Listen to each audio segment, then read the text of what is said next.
I'm actually going to do another reading here today because I feel this is a really important part of what I'm getting at, of beginning to understand that our beliefs are so deeply embedded we're not even aware of them, and they come with our ideas about the world. And Alan Watts does such an amazing job of landing this in a way that I'd never experienced. So Alan Watts, the book, he goes over the different models of the universe. Let's have coffee together.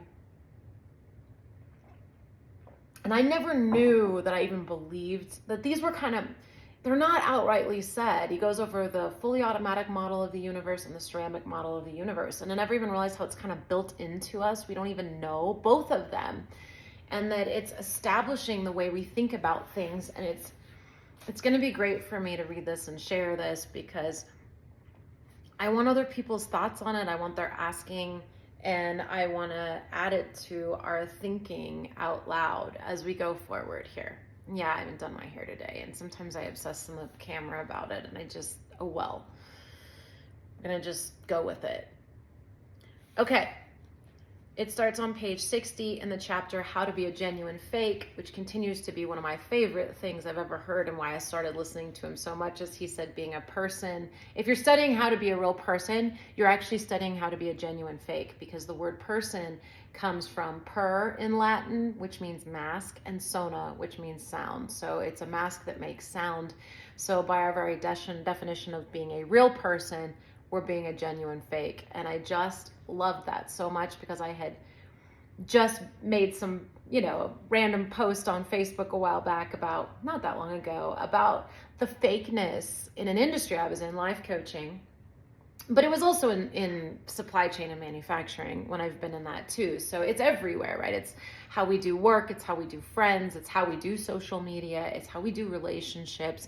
We're not being real. And I was already looking at that and going, well, where is the real? And then I hear, well, to be a real person actually means in its root form of the word to be a genuine fake. And that made me just laugh and feel so much better, because I'm like, and it's also part of the game. Obviously, if you think I think I'm a spiritual being having a human experience. So there's really only so real I can get, I thought. But then you get into the Course in Miracles and it's saying, oh no, you can bring about the real world and you can get real. But it's a whole different thing. Then you're talking about bringing the spiritual and physical together in a whole new way. So we're not there yet. I don't know if I'll get that authentic, but I do want to get as authentic as possible. And that's one reason I wanted to make these vlogs too. It's like, at least in this moment, I'm being me. And social media, it's really hard to get authentic and really feel like you're being with people. And a lot of times I think people are looking for that, the looking great, and something like 5 tips for losing weight and 6 tips to master your life and 8 tips to get promoted. And I can do all that coming from the coaching world. I'm also an ordained reverend, and I can, in universalism, I can do all of these things, but I was like, there's something off. I don't want to sell something. Anyone who's selling that they have it all figured out or selling healing is full of crap, to be blunt. And you are to a certain extent, but you're just trying to make income. And then you think, well, as I'm progressing, other people will progress with me. And part of that is true, but call me crazy. I don't think I should charge someone. I don't think I should sell them something when the truth is they already have it. And that's the bit. Like, maybe I'll help you access it. Maybe you help me get there. Maybe I can help create that opening for others. But they have their own power themselves. And there's something in selling, coaching, or spirituality that makes it seem like they don't have it already. And that's why it's always like, beware of teachers and therapists and doctors and anyone that needs recurring income based off your lack in some way, lack of health, lack of knowledge, lack of salvation. I just think we all have it. So if I can develop a way to make passive income, awesome. If people want to just donate money to me because I have helped them so much, awesome. But I don't want to be selling something. I don't want to be pretending I'm on some pedestal. I'm not. I'm just like everybody else. So figuring it out. And some of us might be a little further on the track than others, but the more we get plugged into each other, the more we open the possibility for others to advance because they're connected to us. So, and I don't want to charge for that. Maybe some creative trades. Anyway, I'm going to start here. So he's going to go over these two different models of the universe. Another powerful image is the ceramic model of the universe, in which we think of it as so many forms of one or more substances, as pots or forms of clay. And as God is said to have created Adam from the dust. This has been an especially troublesome image, bewildering philosophers and scientists for centuries with such idiotic questions as, how does form, or energy, influence matter? What is matter? What happens to form, the soul, when it leaves matter, the body? How is it that mere matter has come to be arranged in orderly forms? What is the relationship between mind and body? Problems that remain persistently insoluble should always be suspected as questions asked in the wrong way, like the problem of cause and effect. Make a spurious division of one process into two, forget that you have done it, and then puzzle for centuries as to how the two get together. So with form and matter. Didn't even realize this. He's pointing at something that's really big in the Course in Miracles that says you've made the problem into a different problem, or made the question, you've overcomplicated it so you can't even get to the real question that you need to ask. You've turned it into other things. And so that's what he's saying here, right? If you divide a process into two and then forget you've done it, then you can puzzle for centuries as how to get the two together. Like, it's hilarious. So with form and matter. Of course, if you connect that thoughts create reality, and it's the whole thing that's driving matter is energy, the energy of thoughts, it becomes quite clear. Because no one has ever discovered a piece of formless matter or an immaterial form, it should have been obvious that there was something wrong with the ceramic model. The world is no more formed out of matter than trees are made of wood. The world is neither form nor matter, for these are two clumsy terms for the same process known vaguely as the world or existence. I love his point that everything is always going together. Again, Course in Miracles is saying the thing that you believe things are separate is the problem. And when I first read the Course in Miracles, I was thinking about people, like that I think I'm separate from another person. I didn't think of separation in this way. And now I'm beginning to, the more I'm combining A Course in Miracles and Alan Watts, which is interesting. He's the one that's saying nothing is separate. You're not separate from your environment. Form isn't separate from matter. And it's really making me realize the problem with our belief in separation as being the problem. Okay, so two clumsy terms for the same process known vaguely as the world or existence. Yet the illusion that every form consists of or is made of some kind of basic stuff is deeply embedded in our common sense. We have quite forgotten that both matter and meter are alike derived from the Sanskrit root mater, which is M-A-T-R, to measure. And that the material world, interesting. That's really interesting, to measure. So matter comes from the same root word as meter. And obviously meters are yards, which it's the same length as a yard and is used in the metric system to measure in Europe and everywhere besides America. And that the material world means no more than the world as measurable or as measured or measurable. Interesting. So it's also the root of material. So the material world means no more than the world is measured or measurable by such abstract images as nets and matrices, inches, seconds, grams, and decibels. The term material is often used as a synonym for the word physical.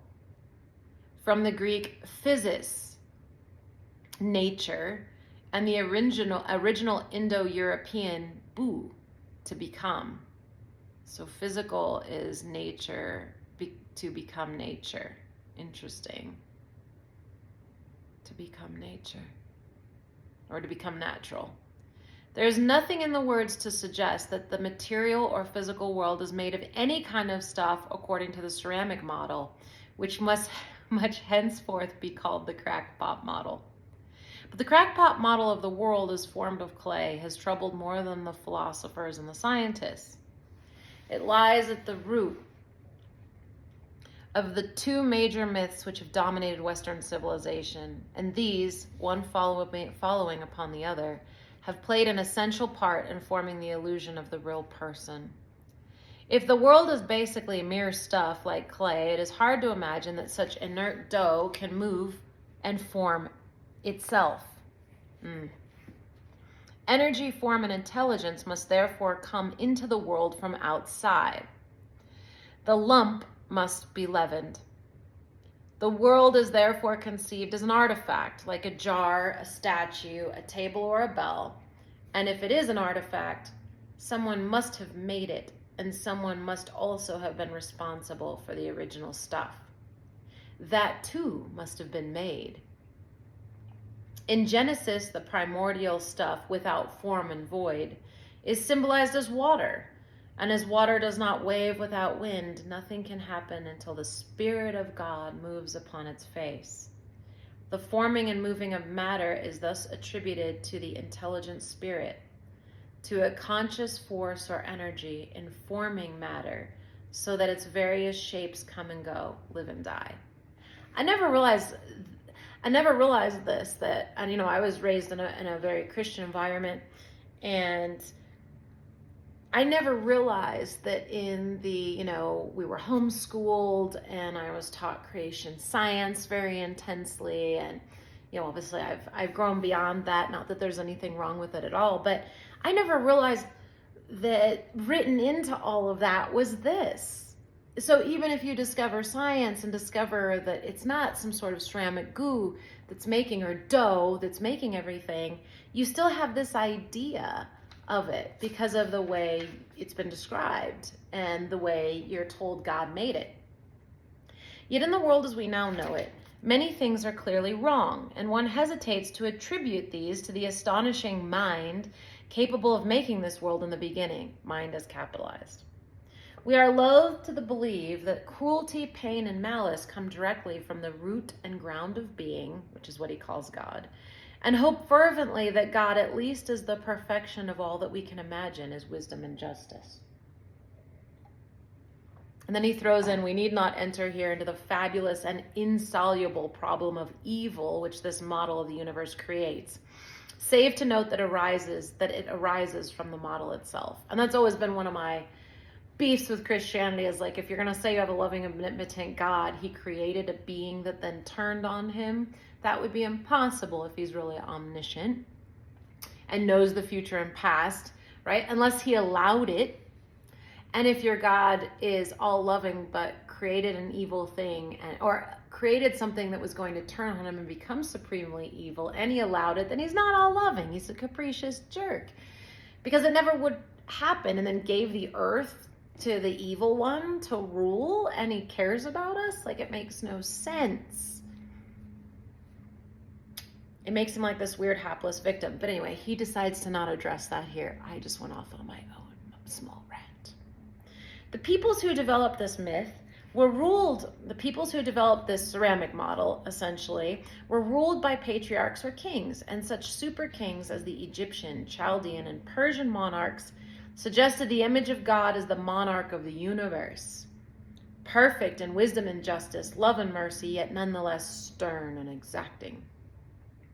I am not, of course, speaking of God as conceived by the most subtle Jewish, Christian, and Islamic theologians, but of the popular image. For it is the vivid image rather than the tenuous concept which has the greater influence on common sense. And whether we believe it or not, this has affected our common sense. It's what he's getting to. It gets into all of us.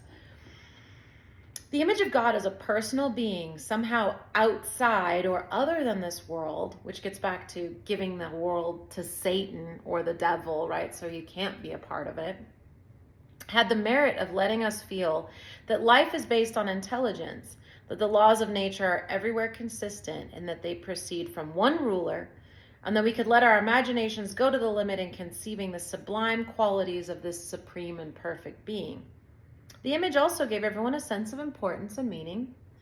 For this God is directly aware of every tiniest fragment of dust and vibration of energy, since it is just his awareness of it that enables it to be. This awareness is also love, and for angels and men at least, he has planned an everlasting life of the purest bliss, which is to begin at the end of mortal time. But of course, there's strings attached to this reward, and those who purposely and relentlessly deny or disobey the divine will spend eternity in agonies as intense as the bliss of good and faithful subjects. Again, questionable for a loving God. The problem of this image of God was that it became too much of a good thing. And it reminds me of something I read on the Course in Miracles about this in the Laws of Chaos, where it says, you've assigned this to God, and because you think God is going to punish you that way, and he can't override your power to create, so he can't, you put him in a box and made him seem so evil, and he can't even correct your thinking because you've assigned this to him, this belief to him. And so it keeps you apart from him and afraid of him. Of course, if he's going to send you to hell if you're wrong. So the problem with this image of God was that it became too much of a good thing. Children working at their desks in school are almost always put off when even a kindly and respected teacher watches over their shoulders. How much more disconcerting to realize that each single deed, thought, and feeling is watched by the teacher of all teachers. That nowhere on earth or in heaven is there any hiding place from the eye which sees all and judges all. To many it was therefore an immense relief when Western thinkers began to question this image and to assert that the hypothesis of God was of no help in describing or predicting the course of nature. If everything they said was the creation and the operation of God, the statement had no more logic than everything is up. Right? But as so often happens, when one tyrant is dethroned, a worse takes its place. The crackpot myth was retained without the potter. The world was still understood as an artifact, but on the model of an automatic machine. The laws of nature were still there, but no lawmaker. According to the deists, the Lord had made this machine and set it going, but then went to sleep or off on a vacation. He's so funny. But according to the atheists, naturalists, and agnostics, the world was fully automatic. It had constructed itself, though not on purpose. The stuff of matter was supposed to consist of atoms, like minute billiard balls. He's getting to the Newtonian theory. So small as to permit no further division or analysis. Allow these atoms to wiggle around in various permutations and combinations for an indefinitely long time, and at some time, in virtually infinite time, they will fall into the arrangement that we now have as the world. The old story of the monkeys and typewriters. In this fully automatic model of the universe, shape and stuff survived as energy and matter. Human beings, mind and body included, were parts of the system, and thus they were possessed of intelligence and feeling as a consequence of the same interminable gyrations of atoms. But the trouble about the monkeys with the typewriters is that when at last they get around to typing the Encyclopedia Britannica, they may at any moment relapse into gibberish. That's that old theory that if you had a certain amount of monkeys typing on typewriters long enough, they would eventually type the Encyclopedia Britannica, which we don't even have now, but I guess we could say it's Wikipedia, maybe. That would be the online equivalent. But what he's saying is at any moment, even if you type something that makes sense at random, you can go back to gibberish. Therefore, if human beings want to maintain their fluky status and order, they must work with full fury to defeat the merely random processes of nature. And I never got this, and this is why we at a deep level are trying to control nature, control weather and water and air, and, are sort of at war with nature at this point, is because of this. And I didn't realize that. This is a deeply embedded belief that we aren't conscious of, that we have to overtake the earth because we think it's all an accident, and if we don't get control of it, it's just going to relapse into mayhem. It is most strongly emphasized in this myth that matter is brute and energy blind, that all nature outside human and some animal skins,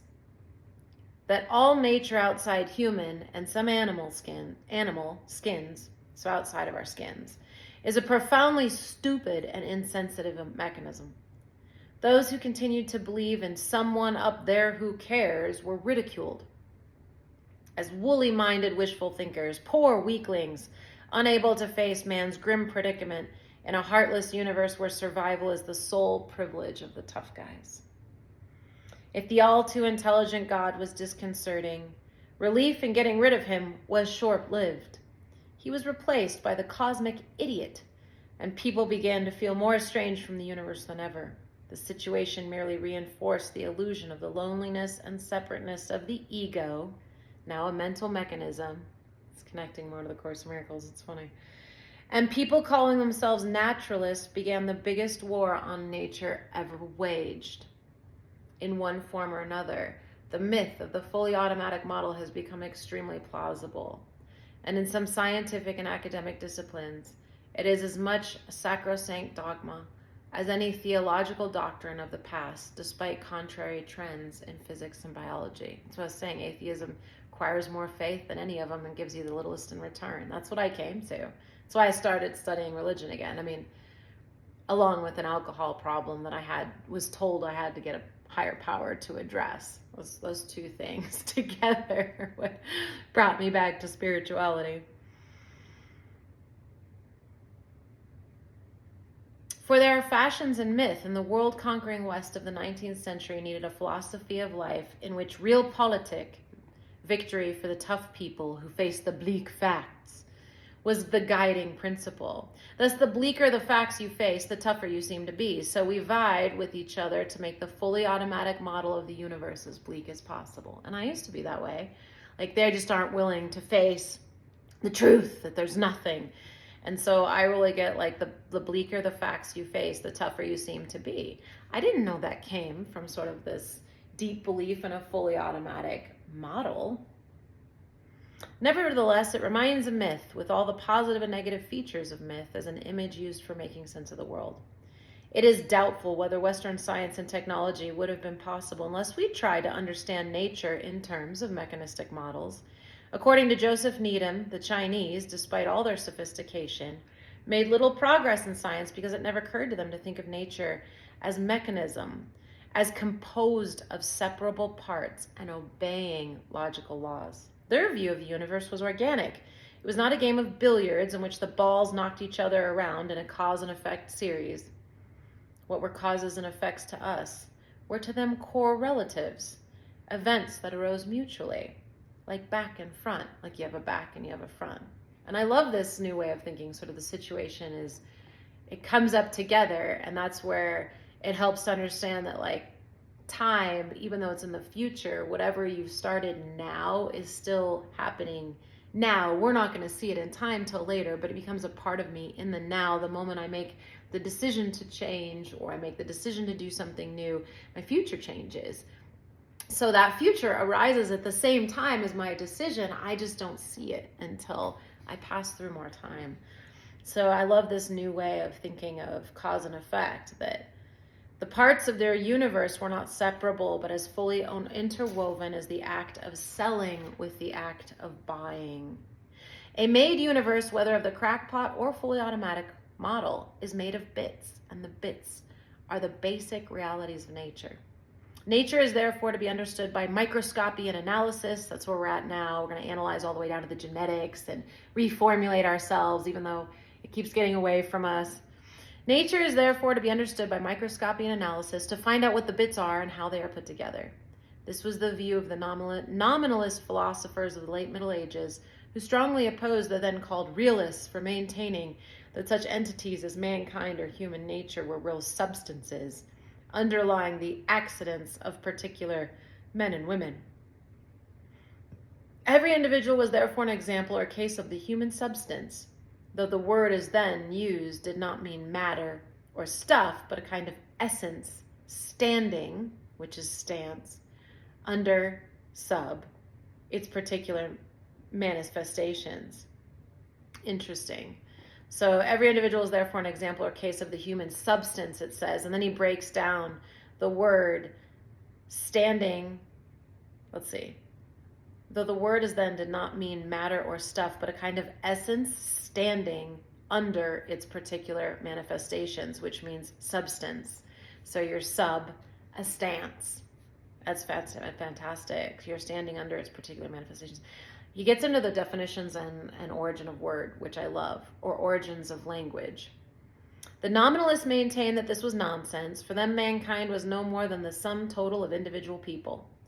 Mankind was not a substance, but simply a name for a class of creatures. It was not real, but merely nominal.